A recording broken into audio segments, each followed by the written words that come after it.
So, hello, everybody.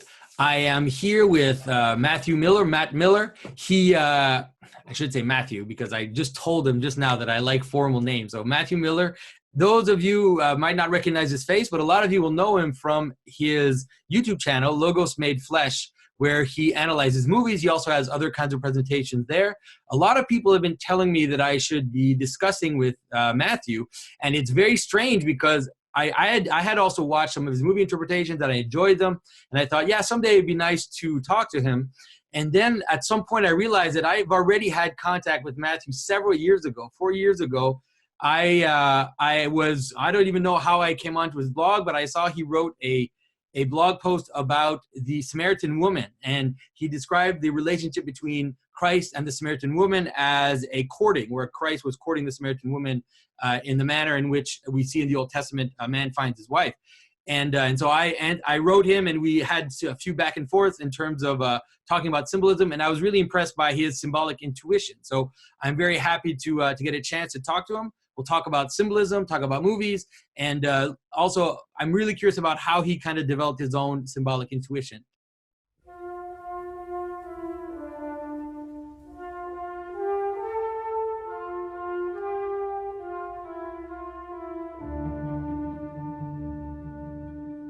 This is Jonathan Pageau. Welcome to the Symbolic World.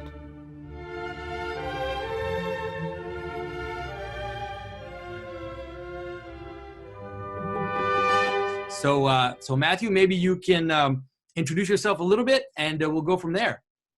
Yeah, well, thanks, Jonathan. I appreciate you having me on. I remember that when you got on that blog post, and when you started growing and coming, I was like, I know that guy. We so, yeah, and then same thing. I've had people get on my blog, on my channel, and said, you need to talk to Jonathan Pageau. Is that right? That's right. You got the right pronunciation. There you go.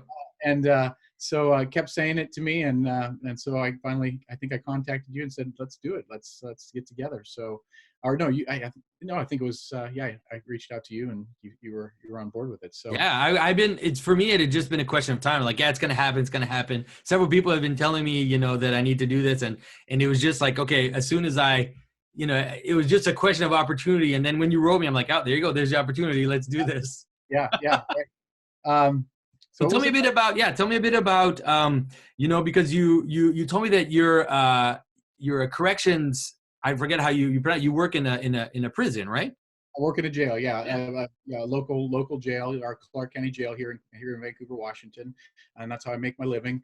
It's definitely an interesting place, and I get basically human psychology, I get to see how people operate and in a different environment that most people aren't used to. So yeah, that's what I thought. You must have quite an insight into the human mind and the human passions. You get quite a scope of the type of people that you have to interact with, I imagine. Yeah, people are no matter where they're at, and you see people with basically letting all their the raw side of humanity, the place where people are just let it all hang out. So usually, a lot of people just hide things, and you find out that a lot of people on the outside I've known that had a good reputation on the outside, and they're all struggling with things on the inside. So you just get used to the fact that there's kind of two sides to people oftentimes. So that was disconcerting when I first started, but it's become second nature now. I mean, I know it pretty well. So yeah. So tell me a little bit about your channel. I mean, I've watched several of your videos. Sometimes I've watched them without even knowing that it was you. At the beginning, I'd watch several ones, and then when I started to notice your channel, then I thought, oh, I've seen this video before. I've watched it before. And so tell me a little bit about how you stumbled onto your way of seeing patterns, because I noticed that you have a good insight into patterns in storytelling, and you also seem to have a good grasp of typology in terms of the Bible and everything. Tell me a little bit about how you came onto that. Yeah, I went to became a Christian, kind of like yourself. I was an evangelical Christian, still am an evangelical Christian. I go to a Protestant church. I became a Christian about the age of 13, pretty radical conversion, loved God and everything like that, and read my Bible pretty often. So I ended up going to Bible college when I was after high school, and it was a local Bible college called Multnomah Bible College. And I don't know. I had a class called Inductive Bible Study with a guy named Ray Lubeck, a professor named Ray Lubeck, and we studied Jonah for like a whole semester, and we tore apart the 4 chapters of Jonah. Yeah. And Ray had a pretty interesting take on Jonah. I didn't like the class at the time because I thought it was overkill. I thought, man, the Bible isn't this deep. I just thought, it is. You take it, it's more or less surface. Take it as it is. Mm-hmm. And he showed me that, in fact, there was something more there. And I think about a year later, after I had that class, maybe a couple years later, I was reading the Gospel of John. I came up across the passage in my personal. Actually, I was teaching the Gospel of John to my youth group, to my kids. We were going chapter by chapter, just bringing out some things, talking about things. But we were doing in Sunday school 1 chapter a week. And in my personal devotions, I was reading 1 John at the time. And it just so happened that coinciding in those 2 moments, I read John 3:5 and had a good discussion about John 3:3. Sorry, Jesus said, "You must be born of water." I'm sorry. John 3:5 says he must be born of water and the Spirit in order to enter the kingdom of God. But I read that passage at the same moment I was reading 1 John 5:6, which says he came not by water only, he came by water and blood. I'm sorry, I'm just to let everybody know I'm working on 4 hours sleep here. But getting those 2 passages together, I saw that the water was being used in almost the exact same way. And I thought it was odd that in Protestant circles, the water is interpreted quite differently from in those 2 passages. Mm-hmm. In one instance, water is thought to be, I'm going to draw a blank on what it is. Water is thought to be something other than the Spirit in John 3:5, and it's thought to be something else in 1 John 5:6. And I thought, man, they should be the same thing, but because we're talking about the same person here, using the same symbolism, using the same shorthand reference for something, and in a long time, I came back to, so I went back and read John all the way through, looking for clues, looking for maybe some kind of key as to what the water could mean. And I saw that water was everywhere for the first time. I mean, I'd read John like 3 or 4 times. I knew it pretty well. And all of a sudden, the dividers that I had in my mind between all these different separate incidences, Jesus changing water to wine, him healing the man by the pool of Bethesda, Mm-hmm. and also the flow of blood and water in John 19:34. All of a sudden, those made sense together, not Mm-hmm. separate incidences, not as if they were. And we often read the Gospels in our Protestant circles as patently historical, that it's simply what happened, that if I'm reading, it's simply what Jesus did last Tuesday, and there's no more significance than that other than the person picked it out and wanted you to say it. There's no shaping, there's no editing, there's no artistic element involved in terms of bringing out the spiritual meaning of what Jesus was doing. Mm-hmm. And that just absolutely opened my mind. So I thought, well, then John 7:37 through 39, Jesus basically tells us that water, in those passages, water equals the Spirit. Mm-hmm. And yet in other passages, water is clearly contrasted with the Spirit. Right. So John 19:34, you're like, is it the Spirit? Is it not the Spirit? And how does that work out in 1 John 5:6? So I had all these questions. I thought I had an answer, and I thought it was pretty awesome. So I just kept on reading and reading and reading, and I picked up lots of books. And so I'm sure is because, I mean, to me, the differences between water, they're pretty simple. But I let me tell you how I take, especially your question, especially how I take it, and see if that's the same conclusion that you came to. There's a difference between streaming water or flowing water and stagnant water or bitter waters, or waters that are just there on the bottom, like the ocean, all the images of bitter water in the Old Testament, images of salt water, all of that is very different from flowing water. Flowing water comes from above. There's no other way for flowing water to be flowing. It has to come down, and so because of that, it tends to echo the spiritual element coming down to earth, whereas you have this water on the ground, let's say salt water, which is dead and not living. It has to be transformed by living water, which comes from above. So you have a lot of these images in the Old Testament of changing bitter waters into fresh water, all these changes of fresh and bitter water.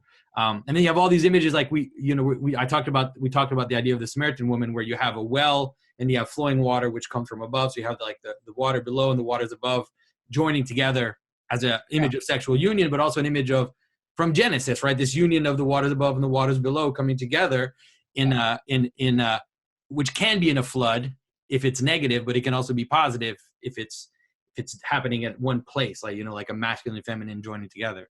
Anyway, Yeah. so that's how I would interpret it. But what did you come to as your conclusion? And how do you see John 19:34? I mean, in terms of Jesus, I'm not a chapters and verse guy, so you have to spell it out sorry. for me. Jesus is pierced in his side, and blood and water flow. So that's the culmination, I think, of the gospel. It's basically the capstone, the thing that it's the blossom, the bloom that brings it all together. How have you interpreted that? How have you interpreted that? I interpreted it as the beginning. I would interpret it in a way as the beginning and the end, you would say. Mm-hmm. And so water, especially if you take the story of water being turned into wine. So water being turned into wine really is the creation process itself, right? From water into this created thing, but then also death. Wine is also death. It's a death turned against itself, right? It's fermentation, which is captured, let's say.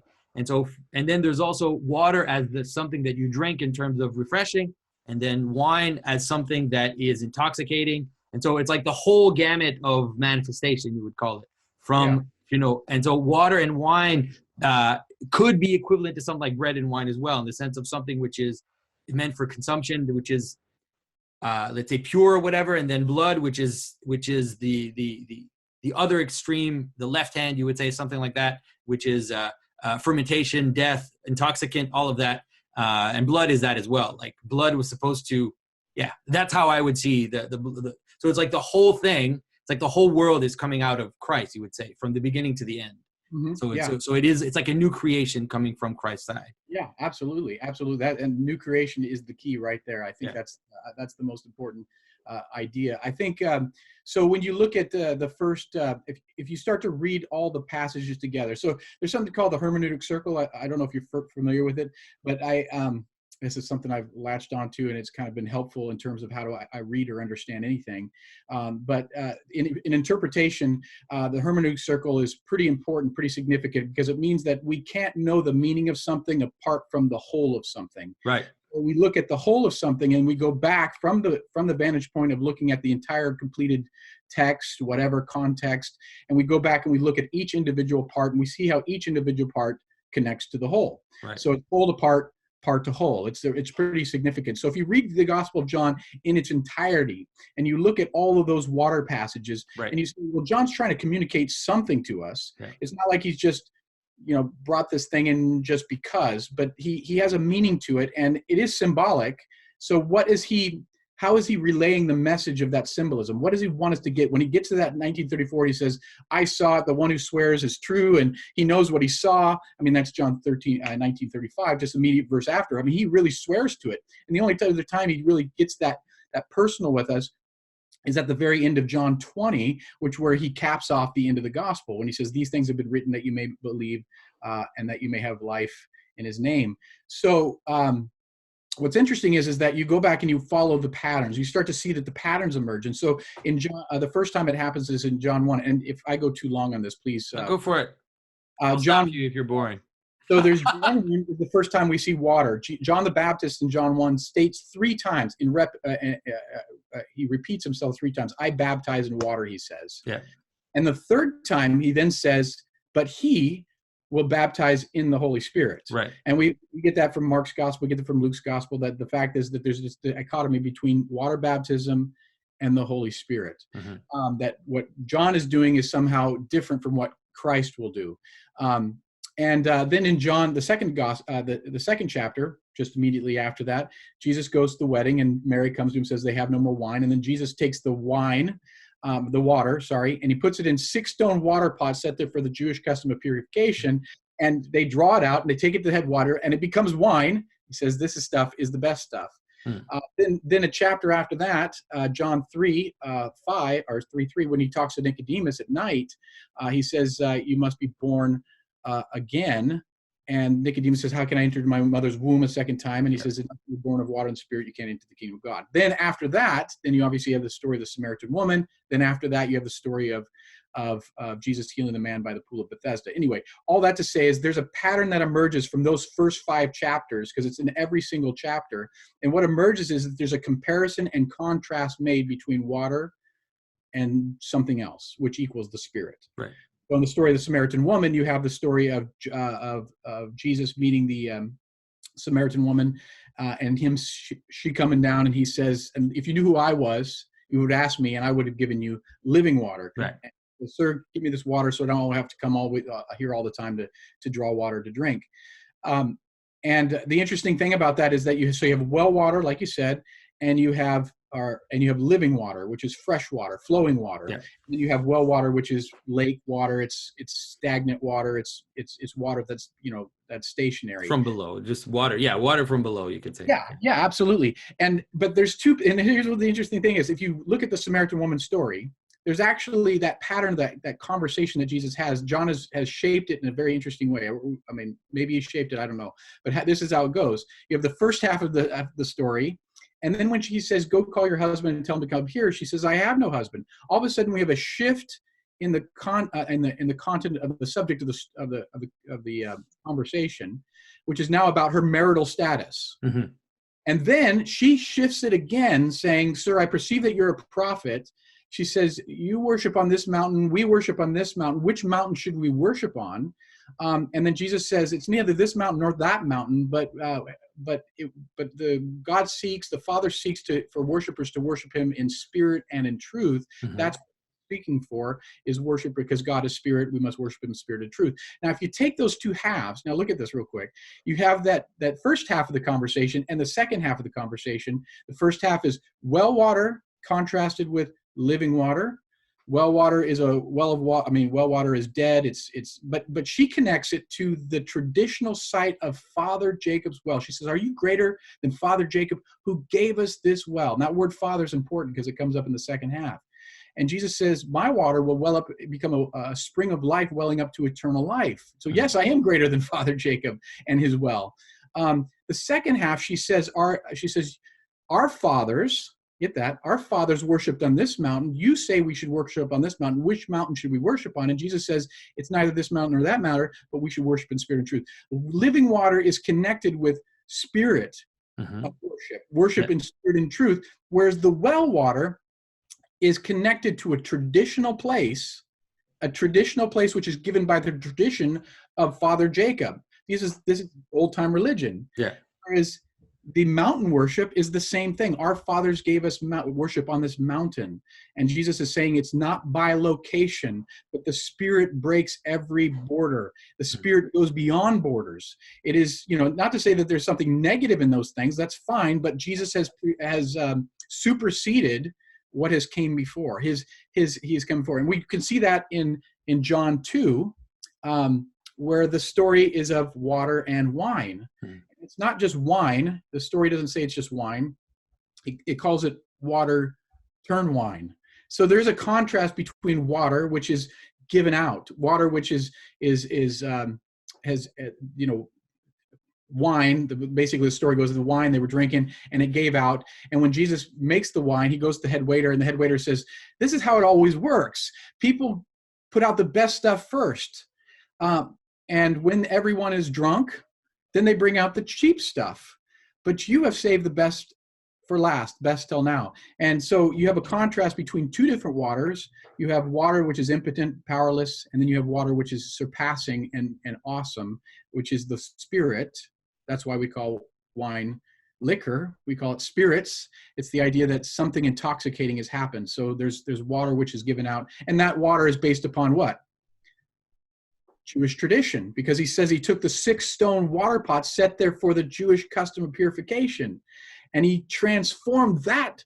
He didn't just take the wine jars, the empty wine jars. He specifically took something which was associated with tradition, ritual cleansing, and transformed it into something which superseded that, which was all-encompassing, which was way better. Mm-hmm. And the same thing goes with John's baptism. What is John's baptism in chapter 1? John baptizes in water. I baptize in water, he says. But he will baptize in the Holy Spirit. And what John's baptism was, and it's significant, it's important for Christians and everything like that.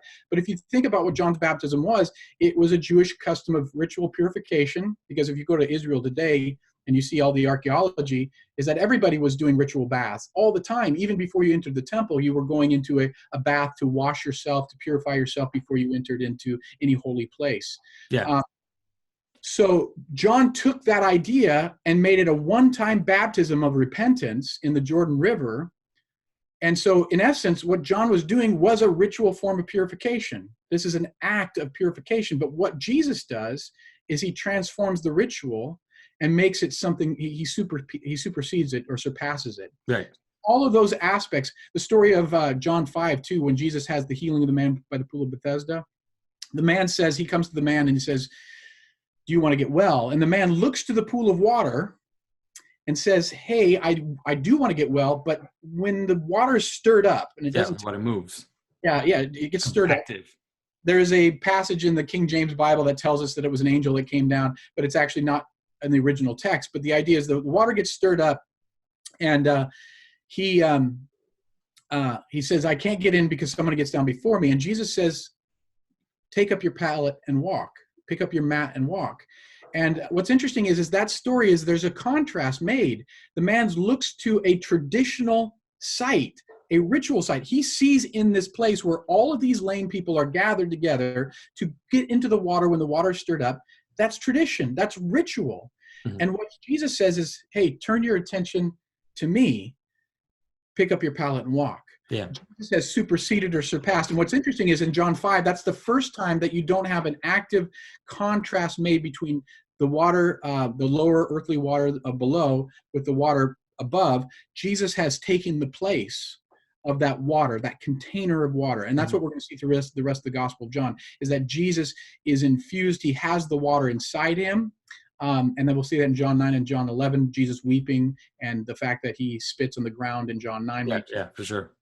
And then when the spear thrust happens in 1934. Yeah. I would say in terms of, I mean, I think I agree with most of what you said. I think that for sure the language of the language that I would tend to want to use is a kind of recreation or a filling up, let's say, because when we use the language of supersession, sometimes it can give the impression that we're how can I say this, that it's completely being left behind, whereas Christ fills up, let's say, takes, let's say, the ritual of Passover, fills it up to overflowing and makes it into communion, takes the ritual of ritual purification, fills it up into overflowing, and so then we still have a ritual of baptism, we still have communion, but it becomes this becomes full and overflowing, and also it overflows also into the nations, right? It's not just for the Jews. It becomes this thing, that this Pentecostal thing, which kind of flows out. The question I have though is, did you ever make the connection in terms of spirit and water to the very first passage in Genesis? Yeah, absolutely. Right, of course, yeah. And it's just this repetition of the same, it's just over and over, the same pattern of the spirit above the water, spirit above the waters. And so Christ connects them, especially at his baptism. That's where you see that actually Christ is the one who connects the waters with the Spirit, because he's down in the waters and the Spirit comes and lands upon him. So he becomes the connection between heaven and earth. If you get even more deep into John, and I didn't get into this, but the idea when John says, I baptize in water 3 times, and the next day it says that he says it again, and then he says, but he will baptize in the Holy Spirit. What John does in the first chapter of John into the second chapter of John is he gives us a series of 6 to 7 days. John says the next day, the next day, the next day. And if you follow out those days, they end up to be somewhat comparable to the first chapter of Genesis, which is, Jesus, God, first, second, third, fourth day. And what's interesting is on the first day, what does God do? He separates the light from the darkness, right? He calls the light day, he calls the darkness night, and there was evening and morning the first day. And what's interesting is then John 1:2, we have that separation, that in him was life, and that life was the light of men, and the light shines in the darkness, and darkness has not overcome it. Mm-hmm. And then that's the first day. So there's a comparison made. And then and then a little bit later, I think around, I can't remember, a little bit later, it says, and the next day, well, that next day falls on the second day. And the second day in Genesis is what happens. God divides the water. Well, you can say yeah, that logo. That by him all things were made. It's okay. That's right. So it says that he divided the waters. So there was a firmament, there was waters, and he divided the waters above from the waters below. Yeah. And that ends up falling on the second day where John says, I baptize him with water, but he baptizes in the Holy Spirit. And that's why I connect the Holy Spirit with water from above, Yeah. and the water that John has with the water from below. Yeah. That water that is traditional, earthly, but he surpasses that and is overshadowing that. And we see that in John 8, where Jesus, I am from above, you are from below, I am of this world, you are of this world, I am not of this world. If you look at the old baptismal fonts, you'll see that they usually were cross-shaped, and they often had a fountain in the middle. So they had a cross shape and had a fountain. So the baptismal font would actually be a water below, and then it would have a fountain that would kind of drop back into the water. So you would have this, you would come to the place. It's funny because people always ask me, because the Catholics, they baptize from above, they put the water from above, and Protestants tend to baptize from below. Even the Orthodox also, we tend to put down from below. Yeah. But I think that if you look at the images, the early images of baptism, it looks like it's both at the same time. It really looks like you see Christ. If you look at the images of the baptism of Christ, you see that he goes down into the water. Then you see St. John also pouring something above him. Either has his hand up there and you see the Spirit coming down, or he has a shell or something and he's pouring water down from above. And so I really think that it's this joining together of the both waters. You get a little bit of that in the Orthodox tradition now. Sometimes I've seen it where when someone gets baptized, the priest will create this like flow of water, right? They'll actually, with their hand, they'll make this gesture so that the water will kind of come back on top of the person's head as they're kind of, going down underwater. I don't know like how that started, that tradition, but I've seen that done quite a few times by some priests. Anyway, interesting. I should add too, when I talk about supersession or whatever in the Gospel of John, I do not believe that John is saying we should have no tradition, or that tradition is wrong in some sense, because in John 1 he says, for instance, he's talking about the law of Moses. He says grace came through Moses, grace came through the law, but grace and truth came through Jesus Christ. So there's this idea, and it also says something about basically that what God has given is he gave us grace in the Old Testament, but he's given us grace upon grace in the New. So the fact is that these things were not wrong. They were not, so tradition and ritual are, but they only get you so far. That's the thing is, and I think that's what John's point is that we have these traditions, we have ritual. Everybody does, and Protestants will deny that they do, but they're just as much tradition-oriented as anyone else. And but the idea is that it is a heart transformation that John is talking about. He's talking about a life transformed by the Spirit of God in spirit and in truth. Yeah.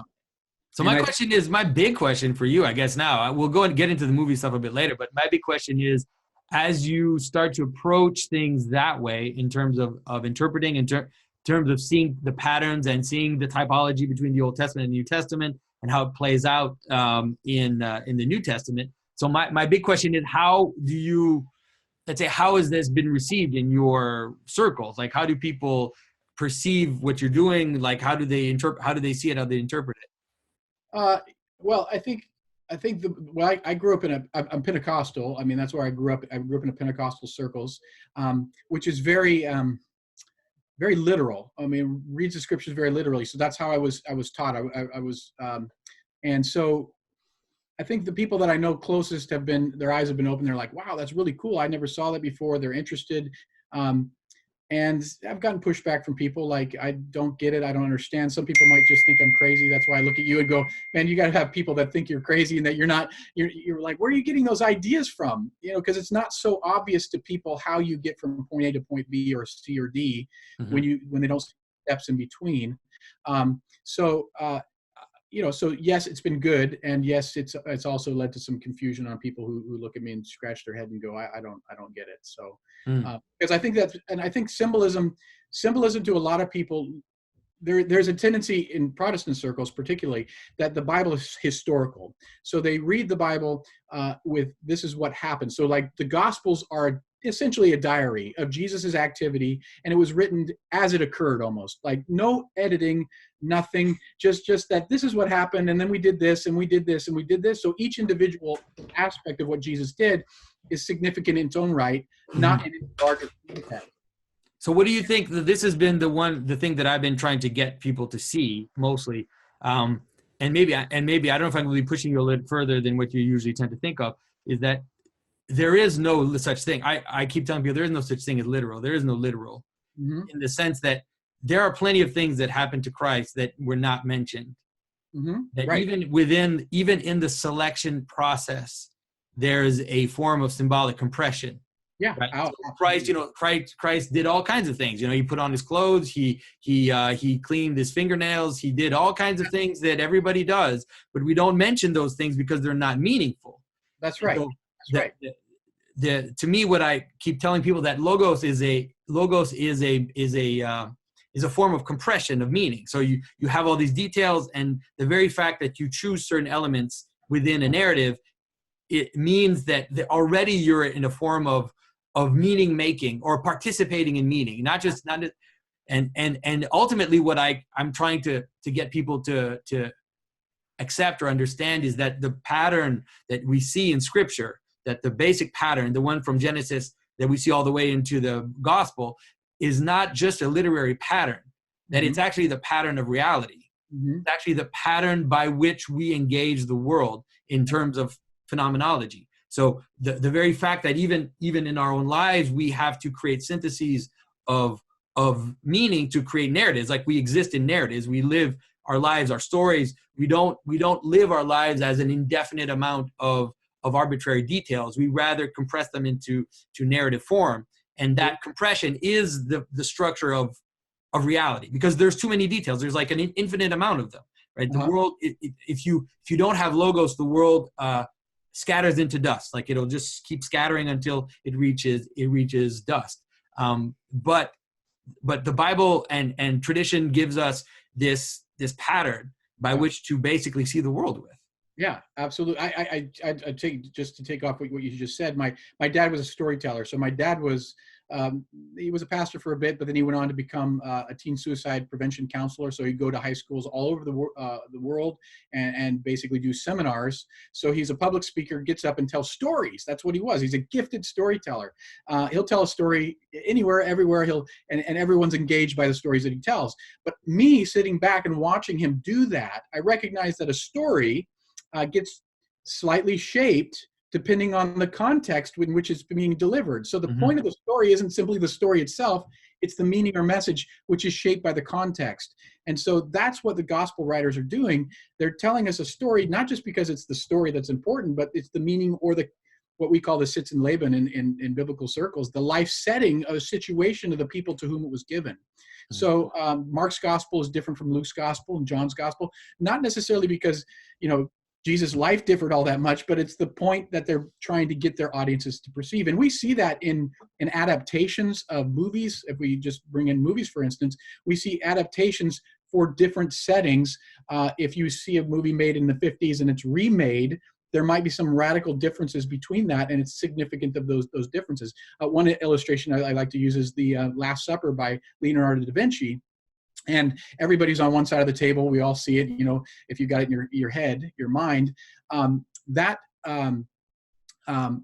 There's something unique about the situation in which that painting was made. It was made in a refectory, place for eating. Yeah. It was made in a dining hall. And this is what people don't get. They see it on their wall. They put it on their wall. They see it in a magazine. They see it wherever. But they're not getting the context of where that painting was made, and it was made as an extension. Right, you're sitting at the table with us, basically. Right, at the seating arrangement, exactly. And Leonardo knew that, and we all know that wasn't literally Jesus having the Last Supper. That's not what it looked like. Yeah. But for the meaning that it was bringing that application into the people who are now dining with Jesus and saying, and the point at which we all know the point at which the painting was made was, one of you will betray me. Mm-hmm. And the question is, every time you eat your supper with Jesus, now you're like, is it me, Lord? Will I betray you? Mm-hmm. That question is now on the minds of everyone eating and with Jesus. So the meaning becomes the situation, the context of the painting itself becomes the means by which we interpret the painting. But yet nobody says, well, that wasn't the Last Supper. You can't say that wasn't the last. It is the Last Supper. It is the Last Supper, yeah. And that's the thing about image making too, because my main job is being an image maker, really. Yeah. And when you're making images, you are you realize that you make choices, that you're compressing things into a frame. You have to bring things together, and so you have to do that in a way that is making it meaningful. Yeah. Because you could have represented it from behind everybody's head and have everybody from behind, and you don't see, or you could have represented from a fly's view, looking at the tablecloth of the table. So no, when you frame an event, or you frame something in an image, you have to make it meaningful. You have to participate in its meaning, or else it's irrelevant, or else no one cares, or you're just being, well, we have people who do that today, but they're just trying to be innovative for being innovation's sake, to surprise you. But even if they do that, it's like you could create an image of the Last Supper by which you see everybody from the bottom, and you just see the bottom of their feet, and then you would see that it's the Last Supper, and someone would think that they're being extremely surprising and subversive and innovative. But the only reason why you even care about that image, because you have the referent of the actual normal image in your mind, and now you're seeing this as an exception to that norm. So you can't avoid it. You can't get out of it. And that's the hermeneutic circle right there, is because we all have to have, and this is the problem with the hermeneutic circle, is that it's circular, meaning that we have to have information in order to interpret, right? You can't interpret without that information. So there's things that people miss all the time because they don't have that referent. Mm-hmm. You're supposed to have the referent when you see the image or watch the movie or whatever. And that's partly where I get into the movie thing, is that people don't know the Bible. Mm-hmm. And then you go, well, that's what they're doing. They're referring to the Bible. So, which brings in the referent that people go, well, I don't see that. Well, of course you don't see it, because you don't know the referent. Right, exactly. And you're losing the main reference that all narrative in the West has been alluding to from since the last 1,500 years or whatever. It's definitely lost. That's why someone like Camille Paglia, who's an atheist, transgender lesbian, she says the best thing we can do right now is teach the Bible to our students, because they're losing they're losing the mesh, the underlying mesh for Western society, and they basically can't read anymore because they have nothing to look at the world through. That's right. And that's the fragmentation of our society, where everybody has their own little enclaves of meaning. No, there's no grand narrative. I mean, that's fine if you want to say there's no grand narrative, but basically you're destroying society in the process. You're breaking it down. Yeah. So now before we do get into the movie stuff, here's the big question. This is kind of the question that, because I've met several Protestants who have this kind of symbolic intuition, and I'm always excited to talk to people that have this intuition. But I always have my big question is, what about liturgy? Like, what about the rest?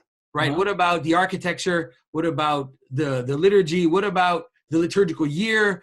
What about all those patterns, which are, because there's the pattern of reading, which is an intellectual exercise, let's say. But then there's the lived pattern. There's the moral side, which is there, of course, but there's also the lived communal pattern, which is the making the world look like this pattern. Like, let's say this overflowing of the Spirit into the world, and the world being shaped by the Spirit.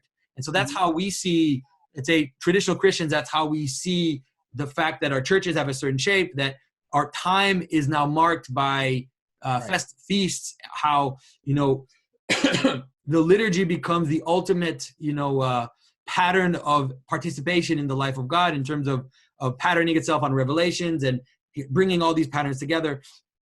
And so how do you, what's your take on liturgy and architecture and art and all that? I think it's, like I said, I think it's fantastic. I think that is I think they've reached the peak, the pinnacle of what we're supposed to do. My take on it, I guess, I've flirted with becoming both Catholic and Eastern Orthodox. The idea of, I've been to the monasteries and things like that, and read. I guess, why am I a Protestant? I guess because I am a Protestant. I haven't swam the Tiber, or I don't know the comparable thing for becoming Eastern Orthodox.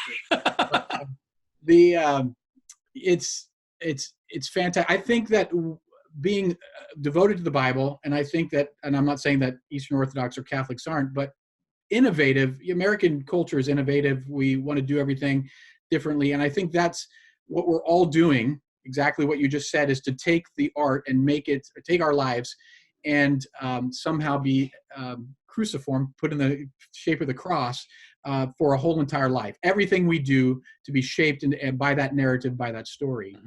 I think Protestants go about it a different way, but they are doing that, and I think that's the goal of what we're doing. So they just have a different liturgy, a different way of going about it. So I'm not going to deny that we have a liturgy. We do. We just go about it, and it's shaped a little bit different. I don't like, and I preached a message at my church a while back, and I actually went down to the local Catholic church, and I got a crucifix, and I brought it up, and I hung it on the wall for my Pentecostal for my Pentecostal church, and that to them is like anathema. It's almost like an idol. You're putting an idol on the wall, and I'm like, no, I'm not. This is the moment of Jesus' coronation. This is the moment of, you see a picture of a queen being crowned queen, or a king being crowned king. There's emblems and symbols that are associated with the globe. You know, the little, I mean, if you see, Napoleon. So did you talk about the crucifix in your sermon? Like you kind of talk about some of the imagery, that this we eradicate the cross as not the moment of Christ's glory. We say it's the moment of his death, and it's empty now, and therefore it's empty, and the tomb is the most important thing, and the fact that Christ is resurrected. And I'm like, that's not the moment of his glory. The moment of his glory is when he was crucified. That's the moment he was crowned king.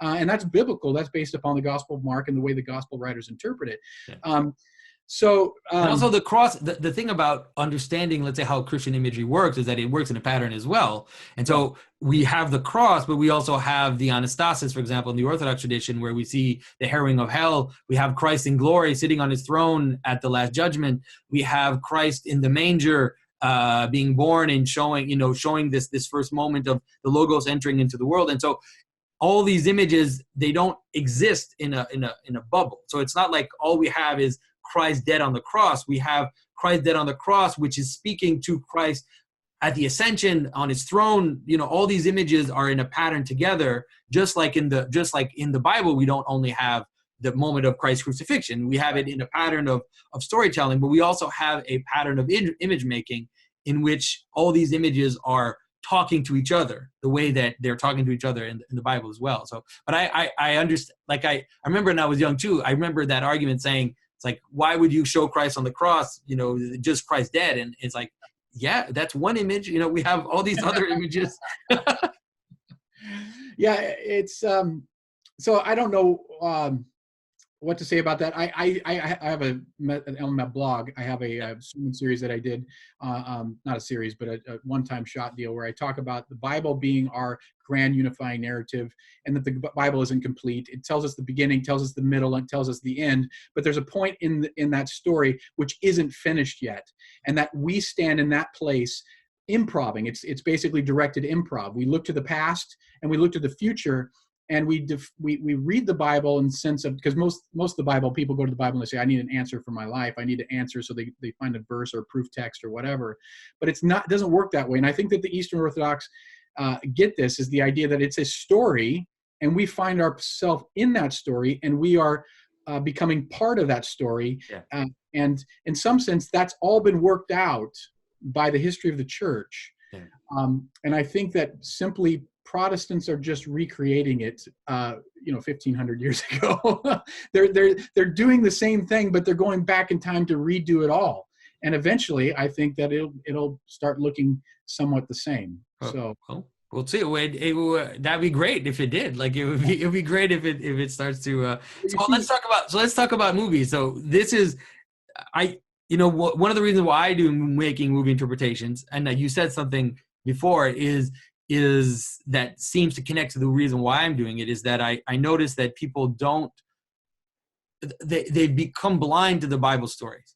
People, yes. they don't see them anymore, because it's as if either they've been soaking in them and they just see them as things that happen, like you said, where they don't see them as this patterning, or they've turned away from them and they don't care, and so they think they're boring, and that these stories are just a bunch of superstitious nonsense. Yeah. And so the thing that I thought is, if I can show people the patterns in our other stories, right? The movies is easy to do because it's a video medium and everything. If I can show people patterns in our other stories, then I can slowly point them to say, oh, you think those patterns are cool? Let me show you let me show you some real storytelling. Let me show you some amazing, patterning here. Yeah. So you build your credibility by saying, we all know that this movie is, you have no expectations about a movie. You don't have any tradition about a movie. A movie comes out and you say it is or it isn't. and people are fairly open-minded when it comes to the interpretation of that, and it allows us to have kind of a halfway meeting point about the idea of interpretation, what interpretation is, hermeneutics, and then you can take them back to the scripture and say, if that's symbolic, perhaps something in the Bible is symbolic as well. Mm-hmm. It becomes, yeah, absolutely what you're saying. So I'm curious about how, like, I imagine people are writing you sometimes, and in terms of, let's say you feel like a lot of the people that are watching your videos are mostly kind of Christians who are waking up to, let's say, the meaning in scripture, or that you're reaching out to the outside, let's say people that are agnostic or atheists, and then all of a sudden they haven't seen the reference that you're talking about. Like they're not seeing that underlying our storytelling is the story of Christ, basically, which kind of keeps popping up no matter what we do, even if sometimes the movie maker doesn't even do it on purpose. Yeah, I think that I'm getting quite a mixture of all sorts of people. I've got atheists that got on there and says, like, for instance, my Shawshank Redemption video got on there and says, I'm an absolute atheist and I think that religion is the bane of society. But I think you've absolutely nailed this movie and you did a fantastic job, or something to that effect. So you can get a wide array of people. I think that there's literalists and there's non-literalists. And I think that runs the gamut of people who are religious and non-religious. Mm-hmm. I think that there's religious people who are very literal, and there's non-religious people who are very literal, and there's religious people who are non-literal, and there's non-religious people who are non-literal. So I mean, that it seems to be that there's just that's an odd thing. I mean, people, the conversations that I've had with people, I see that Christians will often get upset. That can't be the case. Even just in a movie, because they see all things literal. Yeah. An atheist might say, no, I totally get what you're talking about. Mm. There's an interesting story kind of around my circles. I did a movie interpretation of the movie Gravity by Cuarón, and I did Thomas Winants van Razan from the Storytellers channel. I don't know if you've heard that. Anyway, so Tom, they have great. It's Jonathan. He's doing on the story, because I love the storytellers too, and I was like, man, you hooked up with them. So. Yeah, I pretty much, I would say Thomas by now is one of my partners. Like we've been doing several videos together on my channel, and he edits my videos and everything. And so he kind of he had some intuitions about Cuarón as well. Then he took the stuff I'd done in Gravity, and he made a video about this pattern in Cuarón's movies, where in every single one of his movies, someone will like go down into water and almost die and then come out, right? Yeah. And so Cuarón had invited both of us to the premiere for his latest movie, Roma, and Thomas got to meet him, because I couldn't go to the premiere in New York. I had to go to the premiere in Montreal, and so I didn't meet him. He wasn't at the premiere in Montreal, but Thomas got to meet him, and he started talking to him. And and Cuarón knew about his videos and my videos as well. And he asked him about this pattern, about this baptism pattern that is in his movies. And Cuarón looked at him and said, "You know what? I never noticed." It's like every single one of his movies, he has this pattern, but he himself had never noticed that he was doing it. It just shows you how powerful these stories are, like how underlying they are, So let me just get this straight. So Sandra Bullock character falls into the water at the very end, right? Yeah. And crawls out, right? And stands up, Yes. Yeah, crawls out and then stands up on the ground. He didn't see any symbolic meaning in that? He had never noticed that he would do something similar to that in every single one of his movies. That he had a kind of a baptism resurrection or death resurrection image that went into water and came out. In Roma, they have the same story. The lady in Roma goes into the water and to save the child, and then she brings them out, and then they have this like moment of reconciliation, like everybody kind of comes together like in this almost communion moment, and you think, my goodness, like seriously, and then you never noticed that you do that. To me, it really is a. But he didn't deny that he did that. He was like, yeah. He thought it was awesome. That's why he liked the videos, the interpretation videos so much, because he's like, oh, that's great but I just never knew that I did that. I think it's great that now I've seen this pattern in my movie making.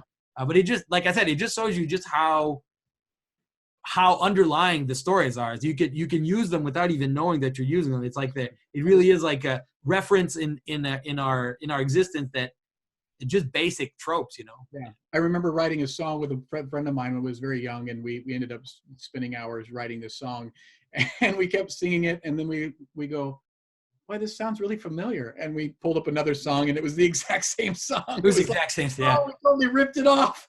And it was like, That's hilarious. because it was so much in part of us, we simply just started regurgitating what we already know, and that's so often happens. I mean, Yeah. the artists are not just regurgitating, but they're creatively working. I don't know if you've seen the Axis of Awesome, the show, the Axis of Awesome, not the show, but the group, and they take the 4 chords that are in every song. Oh yeah, I've seen that. Yeah, I've seen that. They do like a melody of different songs, and it's like everybody does it because we only have so many chords to play. Right, and there really are just so many patterns that you can actually tell the story with, because like a story is basically that. It's a it's that, what is it? This idea of the U-shaped story. This basic pattern. I remember when we were younger, my brother and I, we would try to take the dumbest, like the dumbest pop songs, like, and then we would show that they had cosmic patterns in them. Like we would take Red Hot Chili Peppers song and show that they had like this cosmic image in it. And I don't think we were making it up at all. Like it was just, you need a pattern in order to create any coherent, unity. And so it's like, okay, here in the story, I can show you, like, here are the elements. Everything kind of follows this normal pattern. So yeah, absolutely. That's it's hilarious. So what are your plans for your channel? Like, what are you, because for a while, I think you kind of slowed down, but I saw you seem to be picking up pace again. I've been doing about 3 a year. I'd like to do more. I'd like to do it faster, but I'm kind of a perfectionist that way. And I feel like I don't want to just, I don't want to say what other people have said, simply right. that. I like to say things that are new. And I'd like to get to the heart of something. So sometimes I'll be working on something and I'll find something new. And I'm like, I got to rework the whole thing again. So right now I'm working on Arrival, and I've been working on Arrival. I started with a 3-part series on Memento, Arrival, and Signs. Okay. I'm in Arrival right now. I just did Memento. Are you going to do Signs too? Yeah, I've been wanting to do Signs too, because that's a great part of it. Okay, so all right, so we had a little bit of a cutoff here, but I was just gonna ask Matthew about it. Said he's gonna do the movie Signs, because I've been thinking about doing that movie as well. I thought it is very meaningful. So I think the way I was going to take it is I'm kind of doing about interpretation, meaning, and the problem of evil. That's where it's headed. The question is that in Signs, the reason I thought about doing Signs, not just Signs in itself. I think Signs in itself is fairly straightforward, but how do we answer the problem of evil? And that's the question: is how can a loving God, all loving, all powerful God, allow evil and suffering? And you're going to answer that question there. Yeah, I think Signs answer the question, but it answers it in a narrative format. And if you go back, but Memento is the question of interpretation of meaning. Memento fragments meaning by having the person be with short-term memory loss, and it works everything backwards. And it comes from that phrase, or it works with that idea from Soren Kierkegaard that says that life can only be understood looking backwards, but it must live forwards. And if you take those two ideas together, it means that temporal life can never be understood, because we don't have the complete context yet. Let's going back to the hermeneutic. Yeah, that's what Signs. Oh, you're right. You're totally right. That's what Signs does. It's like nothing makes sense until the final moment, and then it all comes together. Yeah, absolutely. And when you get to the idea of Signs, it's the idea for most atheists and Christians. You have the idea of, we all know that evil and suffering exists. Right? We look at the world, and that's what we know. It's very plain that shouldn't have happened. That felt bad. There was nothing that child did. There was no moral order, at least apparent moral order, in what took place. And that child, apparently, from what we see, will never get anything back or receive anything good from that event. Yeah. And so people say that can't be. I think Steve Fry has a thing on there about, how dare you, God, if I ever met God, how dare you, you're evil. So Christians and atheists both look at that data, but they come to very different conclusions. So that the atheist looks at that and says, and this is just like Signs. If you watched halfway through Signs and you got halfway through Signs, you would say, "Oh, God isn't good." I mean, he couldn't be, because all this stuff happens. Yeah, his wife dies, his daughter, has a problem with water. These aliens are coming. His brother didn't make anything of his life. His life is a wreck.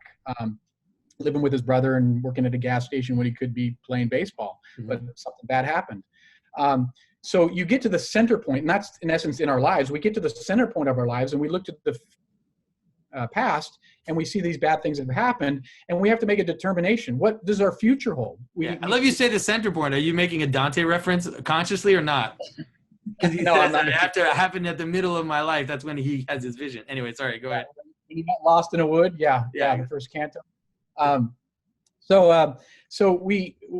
The idea is, we're making a determination, and it's a faith determination, because neither the atheist nor the Christian knows what's going to happen in the future. Right. Yeah.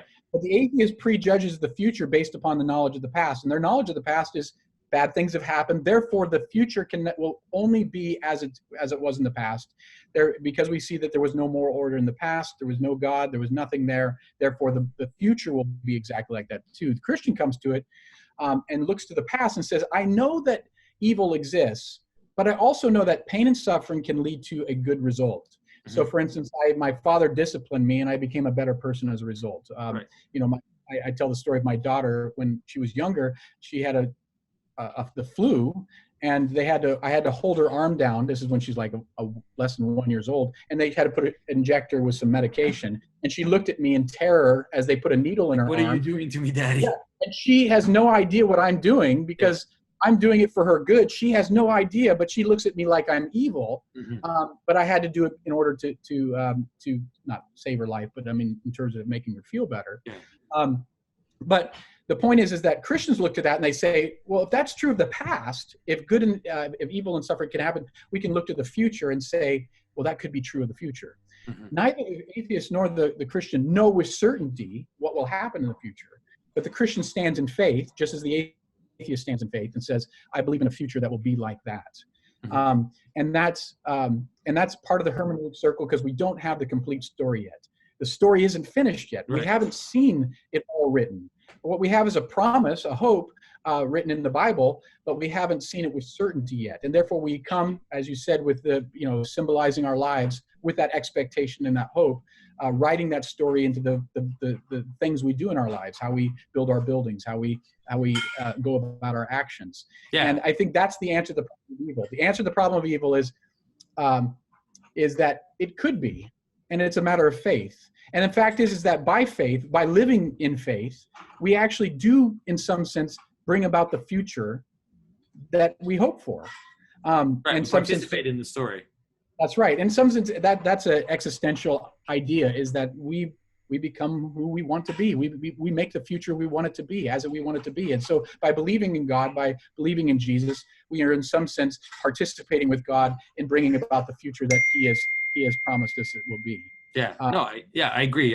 And I think that there's also, in our very perception of the patterns, like I said before, that we also see a hint of what you're talking about, because we can see that for the world to exist, the accidental and the arbitrary actually have to come together into a meaningful pattern, or else the world doesn't exist, or else it's just dust. And so because we see that, and once we understand, once we perceive that's how logos operates in the world, then we can understand it. We can also see that, yes, okay, so it means that the big story will also have to have that element where things are going to have to come together in a bigger story than the one I can even perceive, because I see it at every level of reality. And so even the one that I'm participating in, let's say, that I'm a part of and trying to see how it's all going to coalesce, that it should follow the same pattern, because that's just how the world exists. It's like there's no other way for the world to exist besides that. And that goes back to art, and in terms of how we interpret the meaning of our own lives. We have this idea that I can make meaning for my life, and my life is meaningful because I declare it to be meaningful. Atheists will say my life is meaningful without God. God doesn't make anything meaningful. My life can be meaningful, and et cetera. But the problem is that in terms of the hermeneutic circle, is that meaning is bound up in context, and that it's bound up by the people who understand the meaning. So a language is meaningful because there are people who speak the language, right? So I understand what you're saying because we both speak English, and so on and so forth. But if you get outside the boundaries of what English is, you know English is no longer, in some sense, meaningful. Now, we can agree to be meaningful, but as you extrapolate out, meaning is only found in humanity, in humans. Yeah. We interpret the meaning. And what happens is that as you extrapolate further and further out into the context of the universe, if there is no God, if mind is not the fundamental aspect of the world, then there is no meaning, because ultimately all of this is going to be gone. There will nothing holds it together. And if that's the atheist perspective, and I think that, so people say, well, I can make meaning for my life. Well, I mean, in some sense, you can't, because in terms of the macro, you might think you're creating meaning for the moment, but ultimately there's nothing that is ultimately meaningful. It's all meaningless. But I think that we're at a good time in terms of a lot of philosophers and a lot of scientists, not a lot, but at least a good few, even atheists or even agnostics, are starting to notice the problem of consciousness and the problem of meaning and qualia and the notion that things have qualities in the world, and are realizing that we have a problem. Like, we have a problem because, like you said, meaning seems to be an elementary constituent of the reality. Without it, we don't have anything. We just have quantum flux. Like, we just have this field of nothingness. And so it's a good time. I think it's a good time for people who understand Christianity in an ontological way, that we understand that what we're talking about is not just these arbitrary stories. We're talking about how reality actually exists, and how we can participate in that existence. I think it's an interesting time. I don't know if if you ever heard of St. Maximus the Confessor, and some of these fathers like St. Gregory of Nyssa and St. Maximus the Confessor. I've heard of him. I haven't read. You might enjoy St. Maximus, because he really, I think he gives us the key today in terms of how logos exists in the world, and how, as human beings, we are, the image of God in the world, and we actually gather all of phenomena into ourselves, and then we kind of offer it up to God, and we become also the receptacle of that grace by which the world kind of holds together. And so it's like the human being and the incarnation being the summit of that, like the ultimate version of that, is this place where all the meaning kind of comes together.